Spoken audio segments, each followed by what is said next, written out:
자, 안녕하십니까. 5단원 정리 한번 들어가 보도록 하겠습니다. 5단원은 지금 반별로 배운 내용들이 조금씩 다르기 때문에 선생님이랑 같이 오늘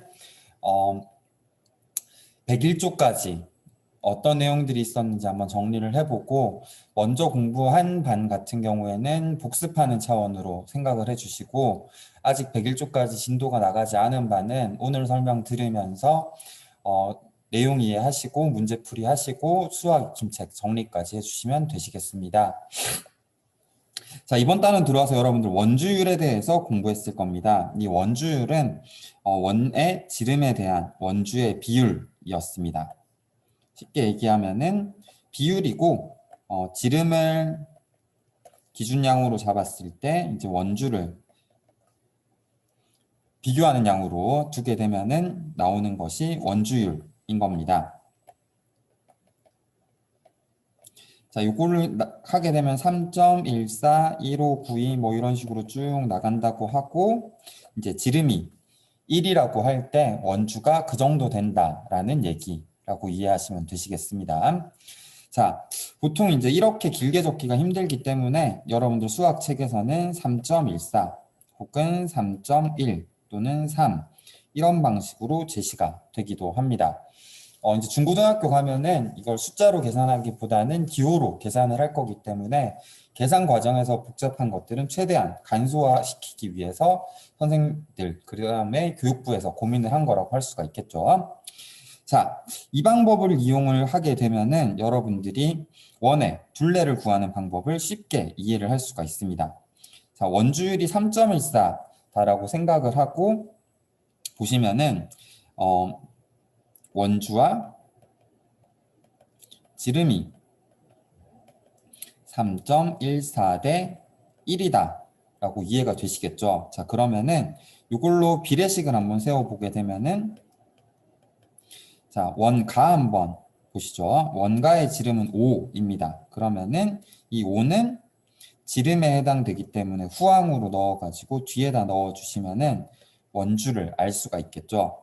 자, 내항의 곱과 외항의 곱은 같기 때문에 네모, 즉 원주를 구하기 위해서는 3.14와 5를 곱하면 되더라. 이렇게 나오게 되겠네요. 그러면은 15.7 이런 식으로 계산이 되겠네요. 지름이 5이고 원주는 15.7. 그래서 지름과 원주율을 곱하게 되면은 원주가 나오더라. 이런 식이 탄생을 하게 되고요. 원주를 물어보면 앞으로는 여러분들은 간단하게 지율이라고 기억을 하시면 됩니다. 지름 곱하기 원주율인 거죠. 자, 이번 단원에서 가장 중요한 첫 번째 식, 원주는 지율, 이렇게 이해를 해주시면은 첫 번째 꼭지가 정리가 되겠네요. 자, 이걸 이용을 하게 되면은 우리가 지름도 구할 수가 있습니다. 자, 지름을 구하는 거는 이 식을 기준으로 하게 되면은 같이 있던 애를 구하기 위해서는 혼자 있던 애 나누기 같이 있던 애를 해주면 되기 때문에 원주 나누기 원주율을 하게 되면은 지름이 나온다까지 같이 외워두시면은 여러분들이 다른 문제 풀 때 조금 더 도움이 될 것 같습니다.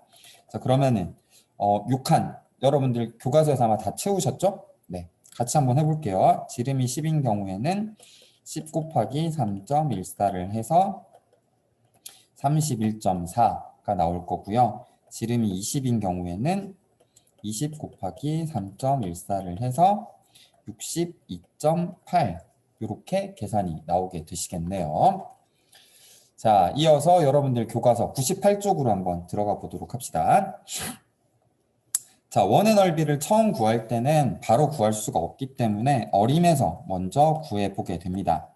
자, 어림을 한다라는 거는 원이 있으면은 원보다 작은 애보다는 더 넓을 거고 원보다 큰 애보다는 조금 더 작을 거다라는 아이디어에서 출발을 합니다. 그래서 원 안에 들어가는 마름모의 넓이를 구하게 되고 원을 둘러싸고 있는 정사각형의 넓이를 구해서 둘 사이에 원의 넓이가 있을 거다 라고 추측을 하게 되는 것이죠. 자, 마름모. 요 마름모의 넓이를 구해 보시게 되면은 대각선 곱하기 다른 대각선 나누기 2 해주시게 되면은 대각선 숫자를 잘못 적었네요.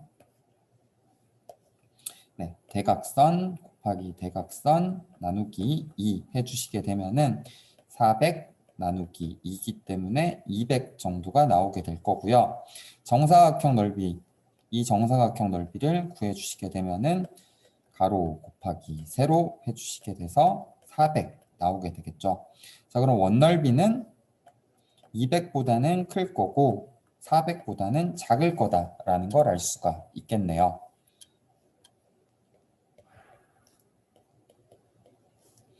자, 그러면은 반지름이 10인원의 넓이가 대략적으로 얼마 될지 예상이 되겠죠. 뭐 한 300 정도 지않을까?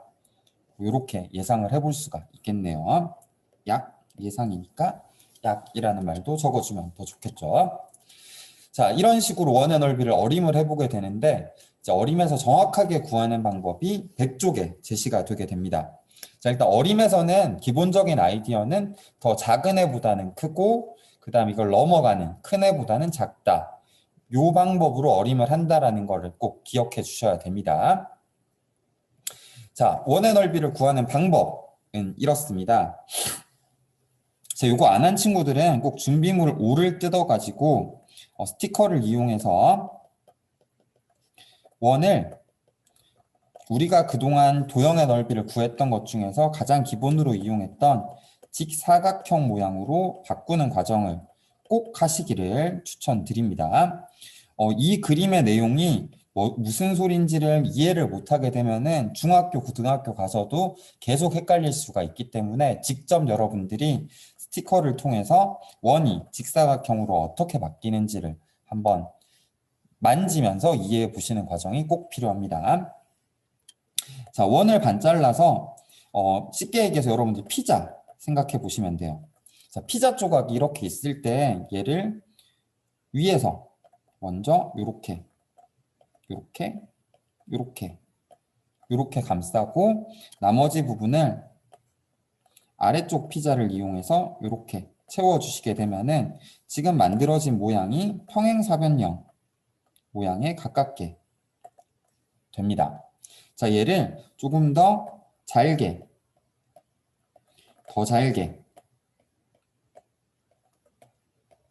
더더욱 잘게 자르시게 되면은 이 모양이 점점 직사각형 모양으로 바뀌어 간다는 것을 알 수가 있습니다. 자, 이것을 고등학교 때 공부할 이제 무한의 개념을 도입을 하게 되면은 무한하게 잘게 잘라주시게 되면은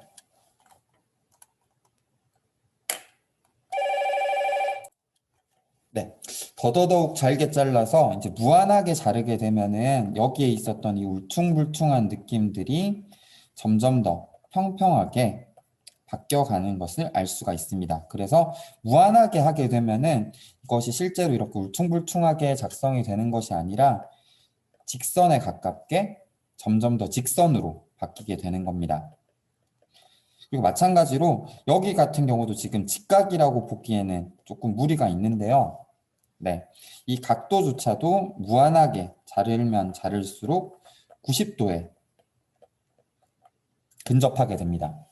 자, 그래서 여러분들이 이 무한하다라는 개념을 아직까지 배우지 않았기 때문에 뭐 정확하게 이해하기는 조금 힘들지만은 쉽게 이해해서 무한하게 자르면은 양쪽은 직각으로 바뀌게 되고 위쪽은 직선으로 바뀌게 된다. 요 정도로만 이해를 하시면 될 것 같아요. 요거는 중고등학교 때 이제 무한의 개념에 대해서 배우고 나서 확실하게 이해가 될 것 같습니다. 자, 원을 한없이 잘라서 이어붙이면 어떤 도형에 가까워지나요? 자, 직선이고 직선이고 각이 직각이네요. 네, 직사각형에 가까워진다라는 것을 알 수가 있겠네요. 자, 그러면은 2번 문제가 여러분들한테 매우 중요하다라고 할 수 있겠네요. 자, 그러면은 이 자른 직사각형의 가로와 세로가 의미하는 것을 찾아주셔야겠죠. 자, 아까 전에 지금 이쪽으로 한번 돌아와서 이해를 해보도록 합시다. 자, 지우개로 좀 지우고 나서 다시 한번 살펴볼게요. 자, 세로에 해당하는 이 부분 같은 경우에는 원의 무엇이랑 똑같았죠? 네, 이 부분 길이와 같죠. 그렇기 때문에 여기는 반지름에 해당되는 부분이 되는 것이다 라고 이해를 해주시면 되고요. 위쪽에 울퉁불퉁한 부분, 이 부분을 보게 되니까 이 원의 둘레에서 절반에 해당하는 부분임을 알 수 있네요. 쉽게 얘기해서 원주의 반이라고 이해를 해주시면 되시겠네요. 나머지 반은 어디 갔을까요? 네, 나머지 반은 밑에 있다가 아래쪽으로 이동을 하게 되었었죠. 그래서 마찬가지로 원주의 반, 이 표시가 되겠네요. 자, 그러면 여기 2번에다 정리를 해볼 수 있겠죠. 직사각형의 가로는 원의 무엇과 같나요? 가로는 원주의 반과 같다. 뭐 2분의 1이라고 해도 되고요. 자, 그리고 직사각형의 세로는 원의 반지름과 같다 라고 해줄 수가 있겠네요. 이만큼 잘라가지고 이쪽으로 가니까 반지름, 그리고 이 절반이 위쪽으로 이동을 하게 되니까 원주의 반이라고 할 수가 있겠네요. 반이라는 말은 원주의 2분의 1로 이해를 하셔도 괜찮고요. 자, 그럼 아래쪽에 이렇게 식이 나와 있는데 이 식을 선생님이 오른쪽에다가 풀어서 한번 설명을 해보도록 하겠습니다. 자, 그럼 가로 곱하기 세로를 여기서 해줘야 되기 때문에 원주의 2분의 1과 반지름을 곱해야지 가로 곱하기 세로가 되어서 이 원의 넓이를 구할 수가 있겠죠. 자, 그럼 원주라고 하는 것은 지름 곱하기 원주율, 지율이라고 공부를 했었고요. 여기에 2분의 1을 곱해서 반지름이 곱해져야 될 겁니다. 반지름은 여기서 온 거고 2분의 1은 여기서 원주가 풀어져서 이렇게 간 거죠. 자, 그러면은 그 다음 단계로 한번 넘어가 보도록 할게요. 자, 이렇게 식을 외우려고 하면 조금 짜증이 납니다. 근데 보다 보니까 얘네 둘이 묶으면은 뭔가 될 것 같네요. 자, 지름의 2분의 1을 하게 되면은 반지름이라고 얘기를 할 수가 있겠죠. 자, 반지름이 있으니까 얘도 그냥 여기다 적어버릴까요? 네, 반지름. 그리고 원주율만 튀니까 맨 뒤로 보내볼게요. 자, 그러면은 원넓이를 구하는 공식이 탄생을 했습니다. 여러분들 화면으로도 볼 수 있게. 네. 자, 반지름 곱하기 반지름 곱하기 원주율이 원의 넓이가 되는 거고요. 이걸 조금 더 줄이자라고 하면은 원주가 지율, 지름 곱하기 원주율이었으니까 얘는 반율로 여러분들은 외우시면 될 것 같아요. 반지름 곱하기 반지름 곱하기 원주율 해서 반율 이렇게 외워주시면 되시겠습니다. 자, 그럼 이번 단원에서 공부하는 가장 중요한 두 가지 식이 나왔죠. 원주는 지율이었고요. 지름 곱하기 원주율이었었고요. 원의 넓이는 반반율, 이렇게 두 가지 식이 나왔습니다. 이 두 가지 식을 외워주시면은 이번 단원에 있는 모든 내용을 여러분들이 공부를 한다라고 생각을 하시면 되고요.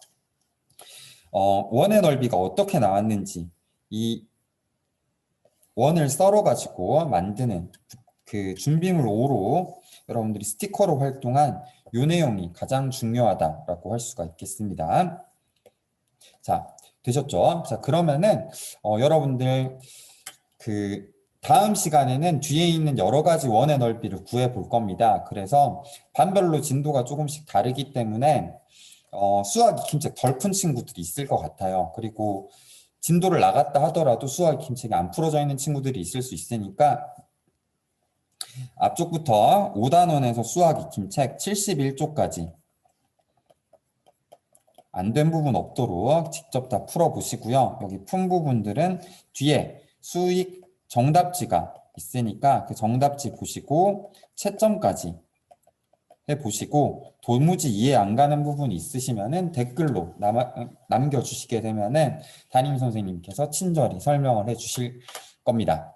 자, 그럼 여기까지 오늘 그 원넓이에 대해서 원주 구하는 공식, 원넓이 구하는 공식 두 가지를 공부했습니다.